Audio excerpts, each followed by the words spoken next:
Habib Ali Zainal Abidin memberikan pernyataannya yang sangat tegas sekali di hadapan ribuan orang. Beliau menanggapi persoalan polemik nasab. Katanya ada yang berupaya membentur-benturkan antara habaib dengan kiai. Sebetulnya kalimat kayak gini tuh bagi saya nggak bijak juga disampaikan oleh siapapun aja, karena pada dasarnya orang itu dari kelompok Ba'lawi atau dari kelompok yang sedang kontra secara pandangan nasab dengan Ba'lawi itu sedang mencari titik fokusnya kebenaran. Siapa yang sesungguhnya benar? Dan ini sudah diperiksa oleh ahli sejarah, oleh ahli filologi, oleh ahli genetik. Maka ketika ada orang yang berupaya untuk benar-benar mencari kebenarannya, jangan dikatakan sedang membentur-benturkan. Ya, kalau mau dibantah, ya dibantah aja menurut saya. Karena kan seolah terkesan menuduh memprovokasi umat. Padahal yang disampaikan disandarkan pada ilmu, bukan disandarkan pada kebencian. Kan itu. Beda hal, misal Kiai Imad ngomong tanpa disandarkan pada dalil.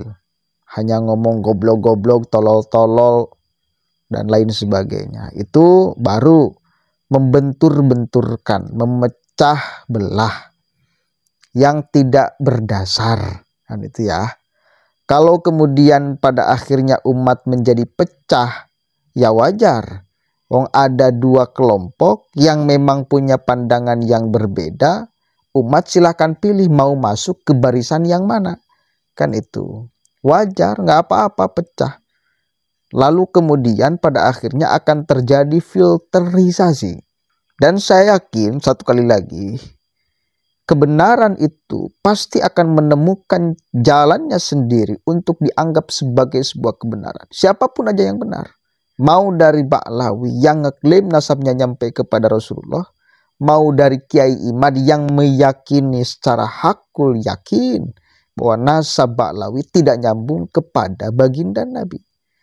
Siapapun aja yang benar di antara keduanya ini, dan pada akhirnya masyarakat akan bisa melacak kok mana argumentasi yang disandarkan pada rasio, mana argumentasi yang disandarkan pada emosi belaka. Coba kita dengarkan dulu Habib Ali Zainal Abidin As-Segaf ya. Jadi di mana-mana. Niki sudah terjadi di media sosial di mana-mana. Belum lagi bainal habaib dengan kiai dibenturkan sekarang. Koyo-koyone Habib itu ora senang karo kiai, koyone kiai sengit karo Habib. Niki ajaran siapa ini? Ini ajaran siapa? Nyun sewu kula rodok nyerempet. Oke. Sepertinya kiai tidak suka Habib atau Habib tidak suka kiai. Ya sebetulnya itu bukan seperti itu sih. Cuma lebih tepatnya banyak habaib yang merendahkan kiai. Itu. Pertanyaannya kenapa merendahkan? Kenapa merendahkan? Dasarnya apa? Cek statement Habib. Pak Taufik As-Segaf, cek statementnya. Satu, Habib yang gila lebih mulia daripada kiai yang alim, yang amilin. Itu ada statement yang kayak gitu tuh. Apa yang kayak gini tidak merendahkan namanya. Merendahkan. Apa yang kayak gini dibenarkan? Nggak tahu dari pihak Ba'lawi. Kira-kira membenarkan nggak statement kayak gini? Nah, bagi saya ini nggak benar. Bagi kita semua ini nggak benar. Itu kan nadanya sangat merendahkan. Sementara ulama adalah warasatul anbiya. Dan ulama tidak harus identik dengan kelompok, dengan marga, dan lain sebagainya. Semua orang berpotensi menjadi ulama selama dia belajar dan khasyah kepada Allah. Gitu loh. Lalu kenapa ada oknum-oknum Habib, kalau tidak mau dikatakan semua Habib, merendahkan kiai ulama? Banyak saya datanya. Termasuk satu kali lagi ucapan-ucapan Pak Taufik As-Saigaf. Mestinya Pak Habib Ali Zainal Abidin koreksi kawan-kawannya yang satu marga dengan beliau. Stop, hentikan kalimat-kalimat itu merendahkan ulama.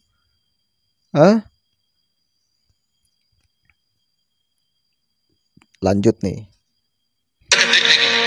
Seandainya toh Habib itu bukan turunan Nabi Muhammad, mereka muslim, mereka beriman pada Allah, mereka mengikuti Nabi Muhammad, haram Anda memusuhi mereka. Lagi kok saiki kok akeh.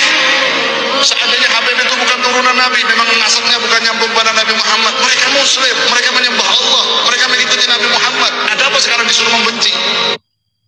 Enggak, masalahnya itu, Bib. Gini loh masalahnya. Kalau tidak mengeluarkan statement-statement yang membahayakan, hanya klaim sepihak, dia tanggung jawabnya memang di hadapan Allah. Memang persoalan nasab itu sebetulnya nggak penting-penting amat. Pada akhirnya kita membawa kita sendiri kok. Dan tidak menjamin nasab kita misal bagus, kitanya menjadi bagus, atau nasab kita jelek, kitanya menjadi jelek. Nggak menjamin. Semua orang ditanggung oleh sendiri-sendirinya. Satu kali lagi, sebetulnya persoalan nasab ini nggak terlalu penting pada awalnya. Kenapa menjadi penting? Anu kadinya apa? Anu kaimah orang?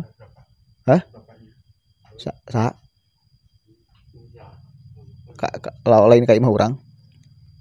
Bisa tamu pernah tadi anu ngawe nu datang.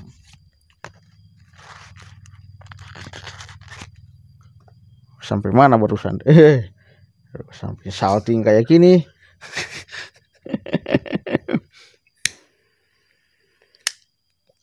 Oh, nasab ya.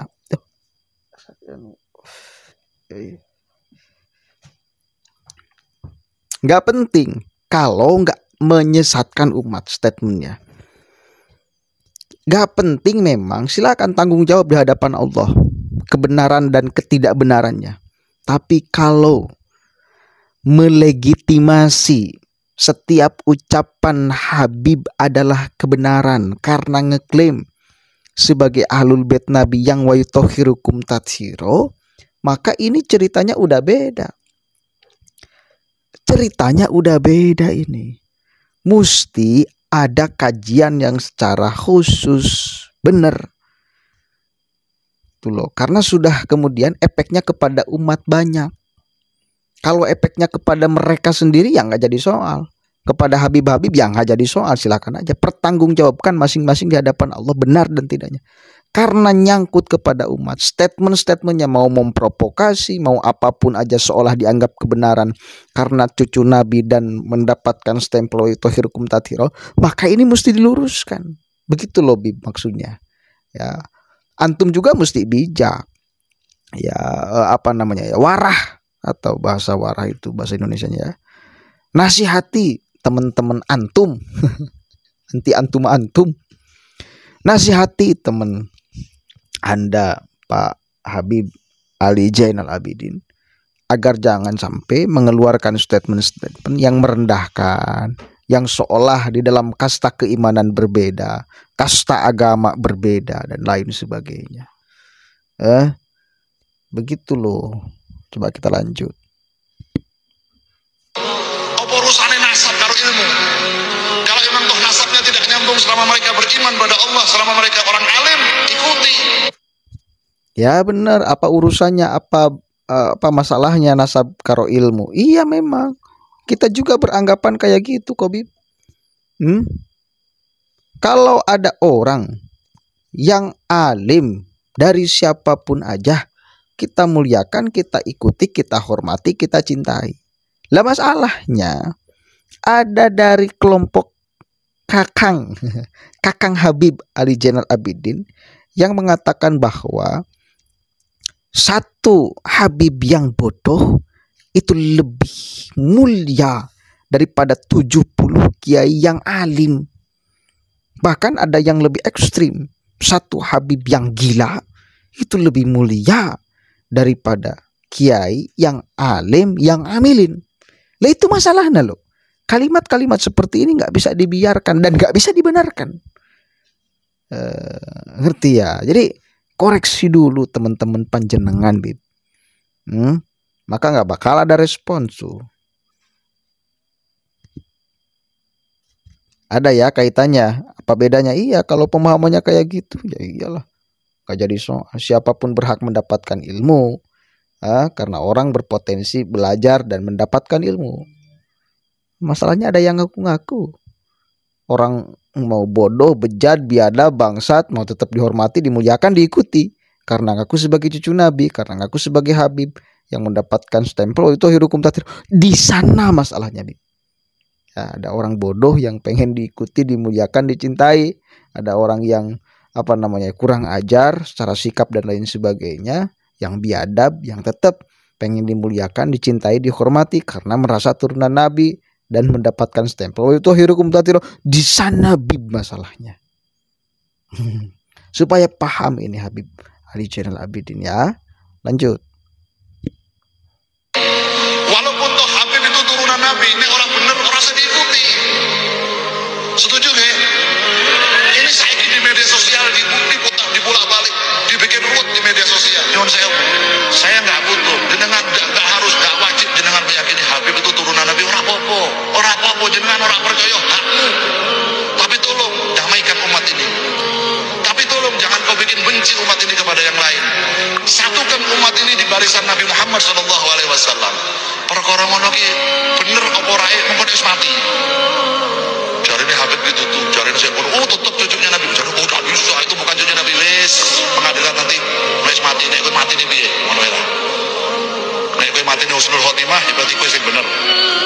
Leres ki ya iki. Kula matur ngeten iki nyuwun sewu. Saya kesian melihat umat ini. Melihat masyarakat umat yang tadinya nggak pernah benci kepada Habib sekarang jadi benci.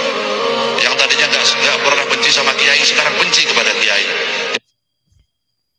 Dah lah, intinya kayak gitu. Titik tekannya tetap kok di kalian-kalian yang memantik dari awal. Kita kan hanya merespons provokasi, hanya merespons ucapan-ucapan yang ngawur, yang seolah satu kali lagi, bukan seolah lagi, pengen dimuliakan, dicintai, dihormati karena klaim sebagai cucu Nabi gitu loh. Kita kan reaksi dari aksi. Kalau tidak dipantik ya gak bakalan ada reaksi. Karena ada aksi. Misal ada Novel Alitrus mengatakan lagi, ini santri-santri mulai gaya nih, umat Islam mulai gaya nih.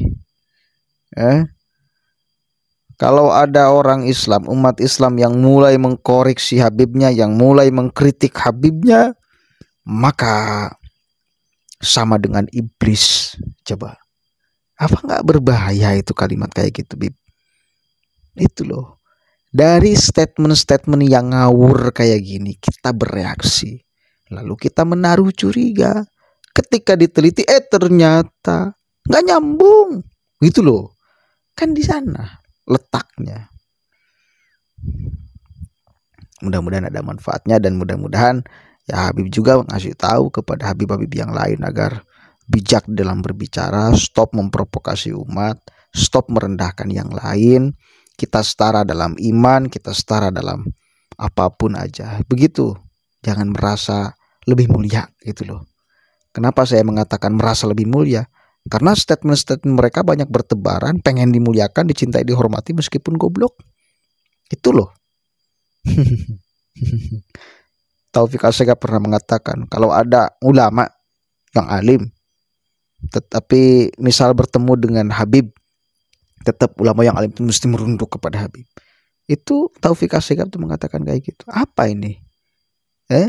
Kan doktrin mau dibiarkan? Nggak bisa. Statement-statement kayak gini yang memantik, yang memancing banyak orang untuk terlibat meneliti persoalan ini. Ya, tiba-tiba banyak masyarakat yang bersaksi, iya tuh banyak Habib-Habib yang dawir, tiba-tiba datang minta atau apalagi maksa, karena ngaku sebagai cucu Nabi itu loh, itu mencoreng nama baik. kakek moyangnya kalau bener, apalagi kalau hanya ngeklaim sepihak. Ayo, nangis Nabi Muhammad kalau memang melihat anak cucunya seperti ini kelakuannya. Mudah-mudahan ada manfaatnya. Jadi jangan anggap kita itu membenci Habibnya, enggak, tapi perilaku-perilaku, statement-statement yang ngawur itu yang kita koreksi. Assalamualaikum warahmatullahi wabarakatuh.